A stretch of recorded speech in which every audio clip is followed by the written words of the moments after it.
Hello दोस्तों, welcome to my channel world book. Video start करने से पहले मेरे चैनल को सब्सक्राइब करना ना भूलिएगा।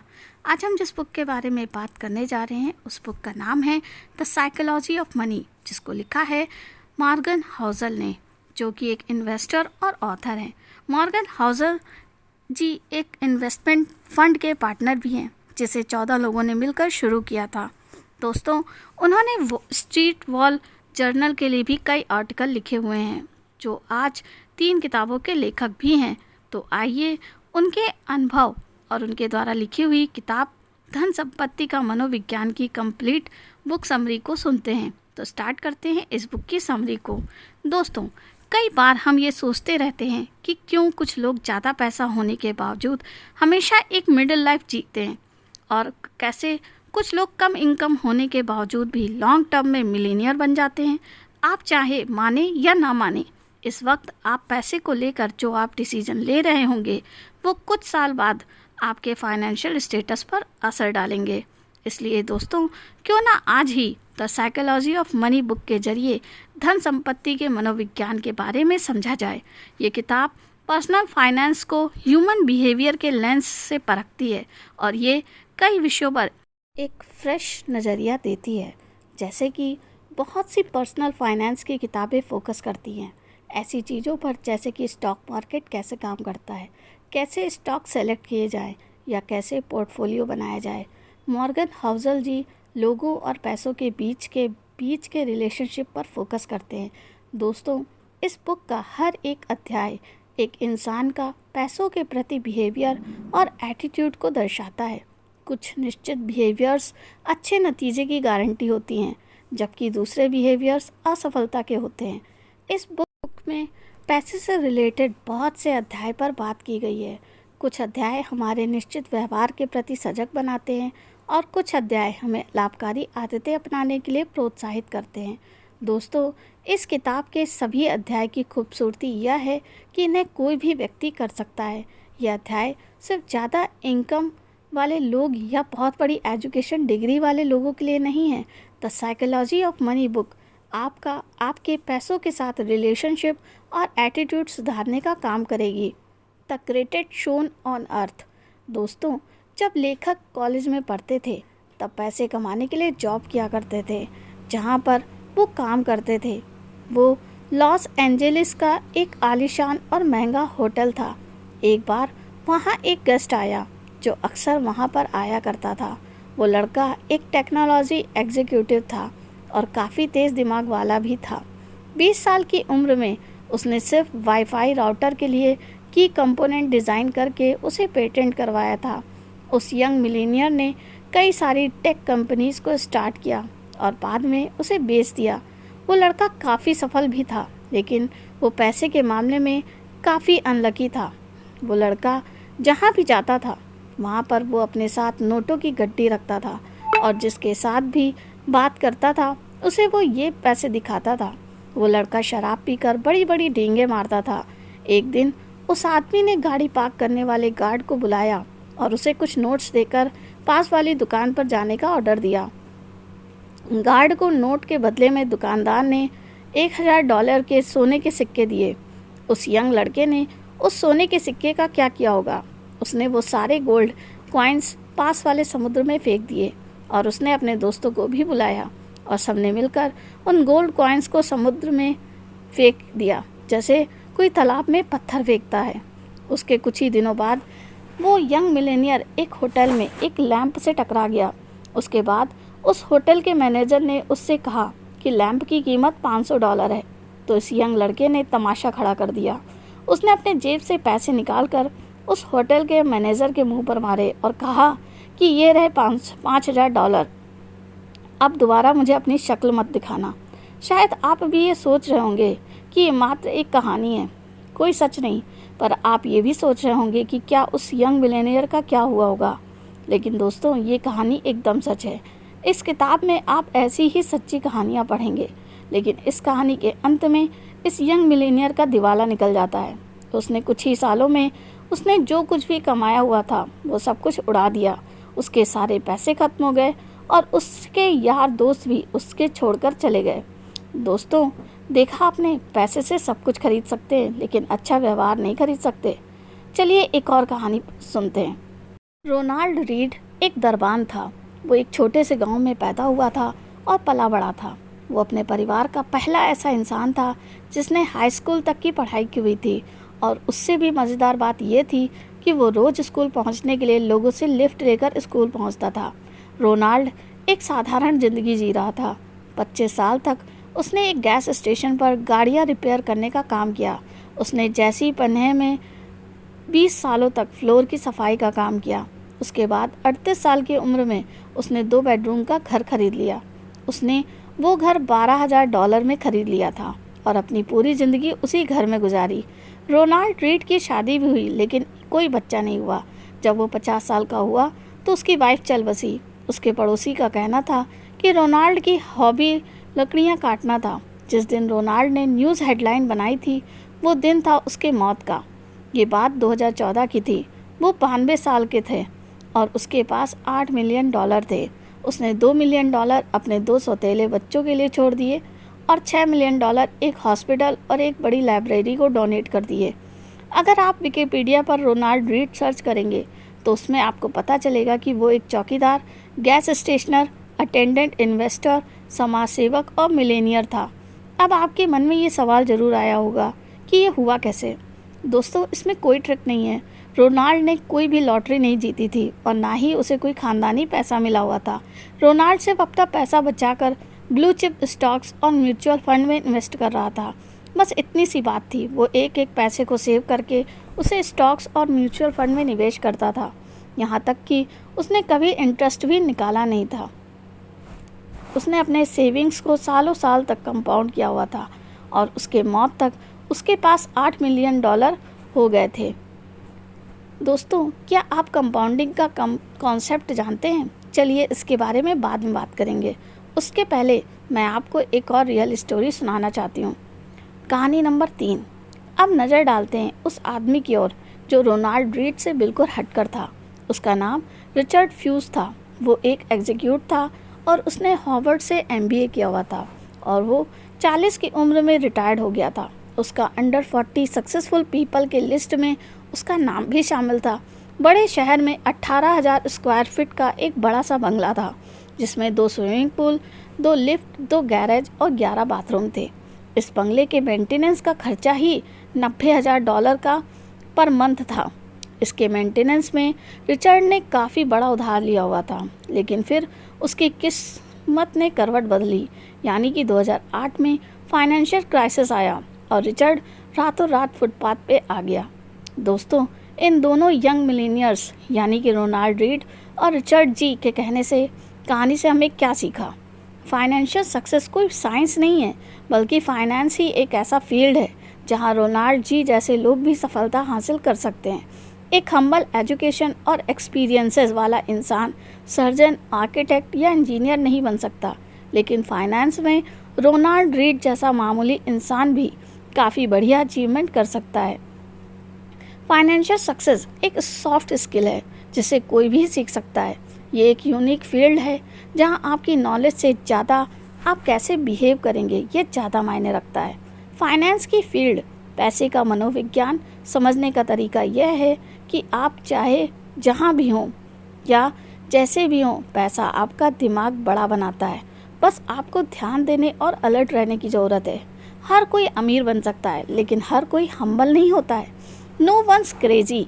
दोस्तों, हम में से हर कोई लाइफ के एक छोटे से पार्ट को ही अनुभव कर पाता है। इस अनुभव के बैलेंस पर ही हम ये सोचते हैं कि हमें ये पता है कि ये दुनिया किस तरह से काम करती है। लेकिन असल बात तो ये है कि लाइफ में हम जो भी अनुभव करते हैं वो हमारे सर्कमस्टांसेस और हमारी कंडीशनिंग और दूसरे कई फैक्टर्स पर डिपेंड करता है। उदाहरण के तौर पर, जो इंसान गरीबी में बड़ा हुआ है वो रिस्क और रिवार्ड को लेकर उसकी सोच उस इंसान से अलग होगी जो अमीरी में पला बड़ा हुआ है। सन 2006 में national bureau of economic research ने पिछले 50 साल के डाटा को लेकर ये देखने के लिए स्टडी किया कि लोग किस बेस पर रिस्क लेते हैं। उन्होंने पाया कि किसी भी इंसान रिस्क लेने की क्षमता उसकी पर्सनल हिस्ट्री पर डिपेंड करती है। ना कि उसकी एजुकेशन और इंटेलिजेंस पर। हर इंसान का फाइनेंशियल डिसीजन अलग अलग होता है, जो पूरी तरह से सर्कमस्टांसेस और अनुभव पर डिपेंड करता है। लोग पैसे को लेकर कोई भी निर्णय अपने पास मौजूद इंफॉर्मेशंस के बेसिस पर ही कर लेते हैं। Luck and risk. दोस्तों, लक एंड रिस्क एक ही सिक्के के दो पहलू हैं। हमारी सफलता में लक का बहुत ही बड़ा रोल होता है और ये हमारी लाइफ को काफ़ी हद तक इफ़ेक्ट भी करता है।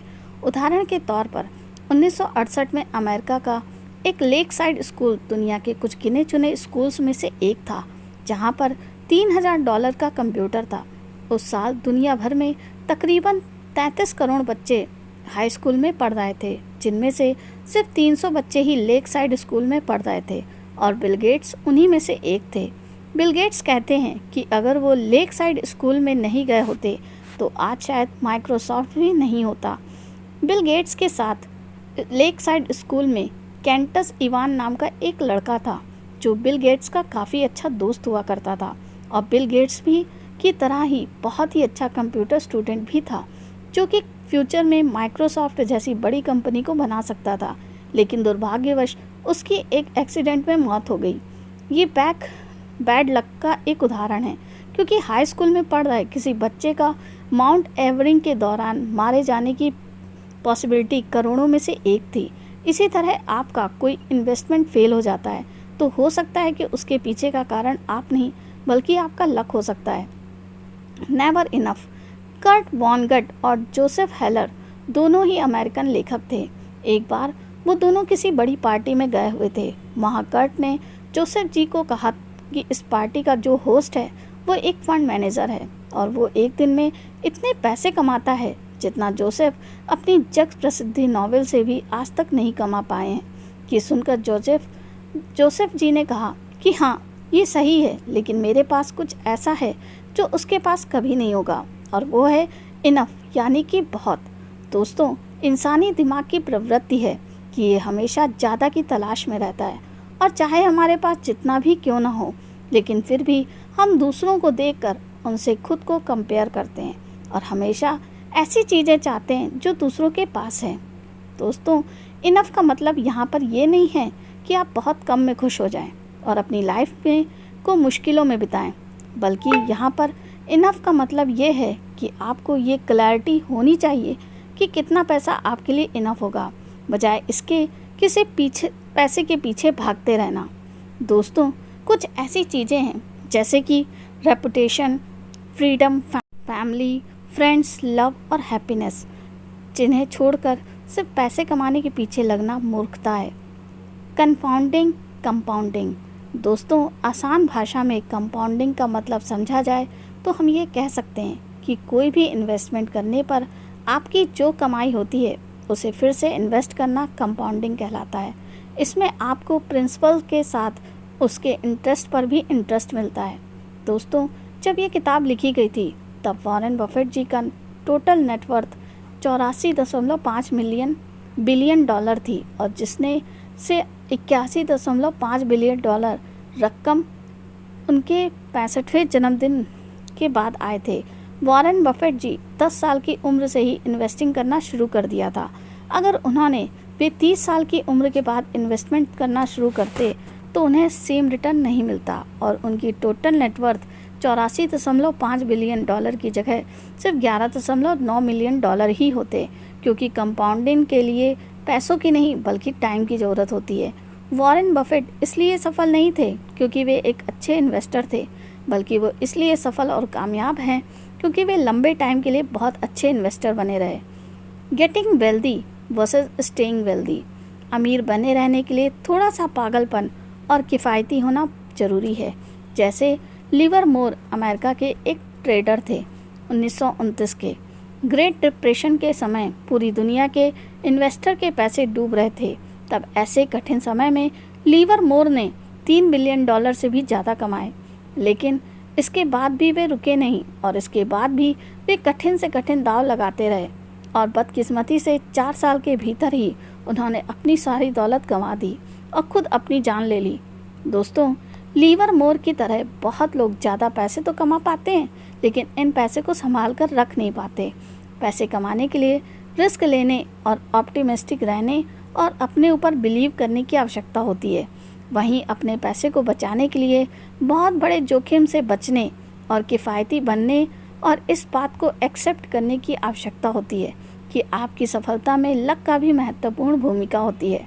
यहाँ पर किफ़ायती होने का मतलब ये नहीं है कि कंगालों की तरह रहें, बल्कि इसका मतलब सिर्फ इतना है कि आप बिना वजह के अपने पैसे खर्च ना करें और दिखावे में ना पड़ें। Tells you win. Long term investment का आपके रिटर्न्स पर बहुत प्रभाव पड़ता है, लेकिन ये जानना बिल्कुल भी इम्पॉसिबल है कि कौन सा इन्वेस्टमेंट लंबे समय के लिए सबसे अच्छा टेरर देगा। कोई भी इंसान हमेशा सही डिसीजन नहीं ले सकता और एक अच्छा इन्वेस्टर बनने के लिए आपको 10 में से सिर्फ 6 बार सही होने की आवश्यकता है। यानी कि दोस्तों, असफलता भी सफलता का एक हिस्सा है। उदाहरण प्रस्तुत करके समझाया जाए तो वॉल्ट डिज्नी के शुरुआती दिन काफ़ी बहुत ही मुश्किल थे और सन 1930 तक उन्होंने 400 से भी ज़्यादा कार्टून बनाए थे, लेकिन उनमें से कोई भी ज़्यादा सफल नहीं रहा और इसकी वजह से वॉल्ट डिज्नी का स्टूडियो बैंकक्रप्ट हो गया। लेकिन ये सब कुछ बदल गया जब वॉल्ट डिज्नी ने स्नो वाइट एंड 7 डोर्स को रिलीज़ किया। स्नो वाइट एंड 7 डोर्स के वजह से वॉल्ट डिज्नी ने सिर्फ 6 महीने में $8 बिलियन से भी ज़्यादा कमाई की, जो कि कंपनी के अब तक की कुल संपत्ति की से सबसे ज़्यादा थी। जब आप इस बात को मान लेते हैं कि एक्सेप्ट कर लेते हैं कि अमीर बनने के लिए हमें हमेशा सही होना ज़रूरी नहीं है, तब आप लाइफ में बहुत बार फेल होने के बाद भी जीत सकते हैं। फ्रीडम। दोस्तों, वेल्थ की सबसे अच्छी फॉर्म वो है जिसमें आप जो करना चाहें वो कर सकें। Angus Campbell university of Michigan में एक साइकोलॉजिस्ट थे। उन्होंने ये जानने के लिए एक रिसर्च किया कि वो कौन सी चीज़ है जो लोगों को असली खुशी देती है। उन्होंने अपनी रिसर्च में पाया कि यूँ तो हर कोई अलग अलग चीज़ें चाहता है, लेकिन एक चीज़ सब में कॉमन थी और वो है अपनी लाइफ के ऊपर आपका पूरा कंट्रोल होना। खुश रहने के लिए आपको आपके लाइफ के ऊपर पूरा कंट्रोल होना अच्छी सैलरी, बड़ा घर और प्रेस्टीजियस जॉब से भी इम्पॉर्टेंट है। जब आप कोई ऐसा काम करते हैं जो आप नहीं करना चाहते हैं तो जाहिर सी बात है कि आप उस काम से नफ़रत करते हैं। लेकिन अगर आप अपना मनपसंद काम ऐसे वातावरण में करते हैं जिस पर आपका कंट्रोल हो, तब भी आप इस काम से नफ़रत करने लग जाएंगे। क्योंकि अमेरिकन सोशियोलॉजिस्ट कार्ल पिल्मर ने हज़ारों बुज़ुर्गों का इंटरव्यू लिया और उनसे पूछा कि अपनी पूरी ज़िंदगी में कौन से ऐसे महत्वपूर्ण लेसन सीखे। उनमें से लगभग सभी ने हार्ड वर्क करने और ज़्यादा पैसे कमाने पर ज़्यादा जोर नहीं दिया, बल्कि उन्होंने अच्छे दोस्त बनाने और अपनी परिवार के साथ क्वालिटी टाइम बिताने की बात कही। Man in the car paradox. जब आप किसी को अच्छे से कार चलाते हुए देखते हैं तो आपके दिमाग में ये बातें नहीं आती कि वो इस गाड़ी का ऑनर कितना कूल है, बल्कि आपके दिमाग में सबसे पहले ये बात आती है कि काश ये गाड़ी मेरे पास होती तो लोग मुझे कितना कूल समझते। यहाँ मुश्किल ये है कि आपको लगता है कि आपके पास अच्छी और महंगी चीज़ें होंगी तो लोग आपकी तारीफ़ करेंगे, बल्कि जब आप दूसरों की जगह पर खुद को रख कर देखेंगे तो आप खुद ऑनर की तारीफ़ नहीं करेंगे।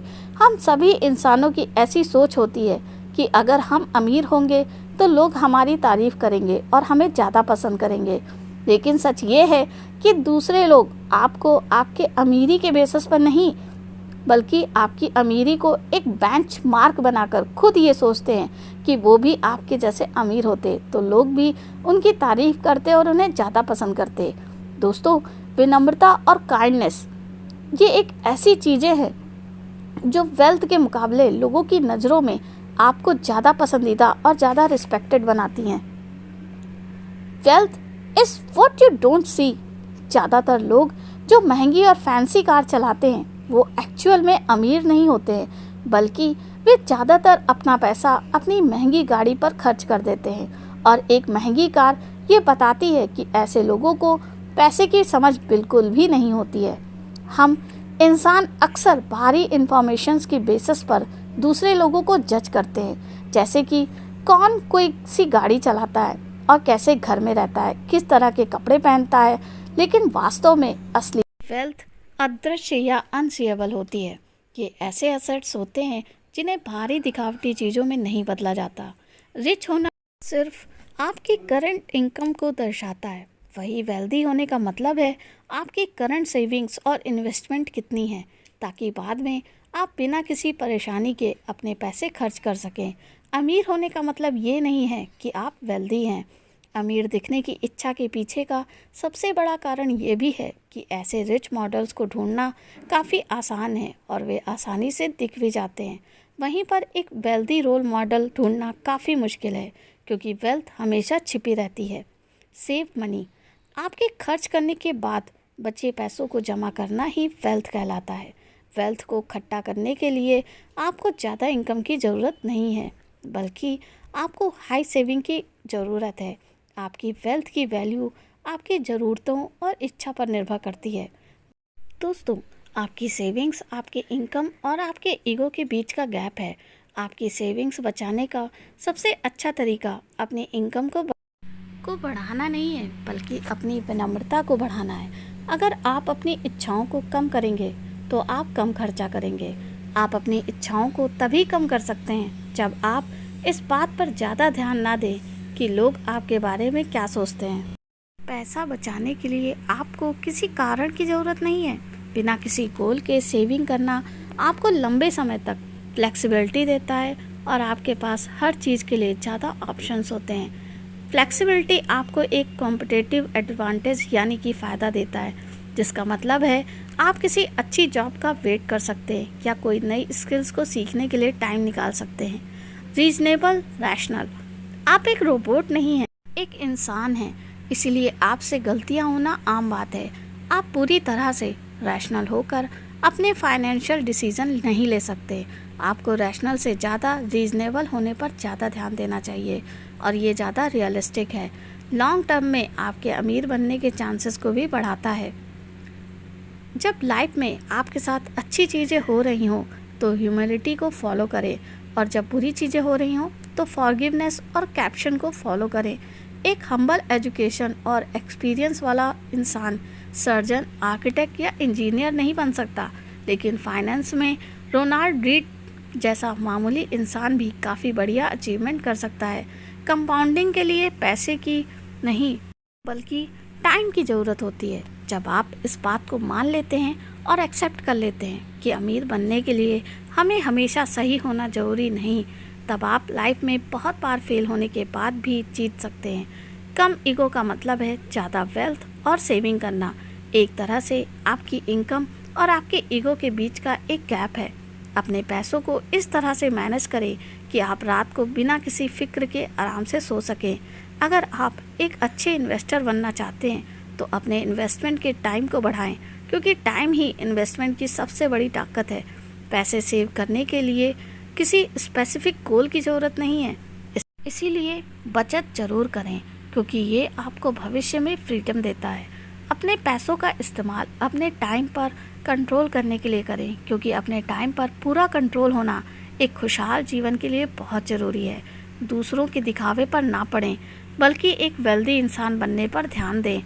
फाइनेंशियल प्लानिंग करते वक्त दूसरों पर आंख बंद करके दूसरों की नकल ना करें, क्योंकि आपको ये पता नहीं है कि सामने वाला किस चीज़ में क्यों और कितने समय के लिए इन्वेस्ट कर रहा है। तो इस प्रकार से मेरी ये बुक समरी यहीं पर समाप्त होती है। आपको मेरा ये वीडियो कैसा लगा कमेंट करके ज़रूर बताइएगा। मिलते हैं नेक्स्ट वीडियो में। थैंक यू, धन्यवाद।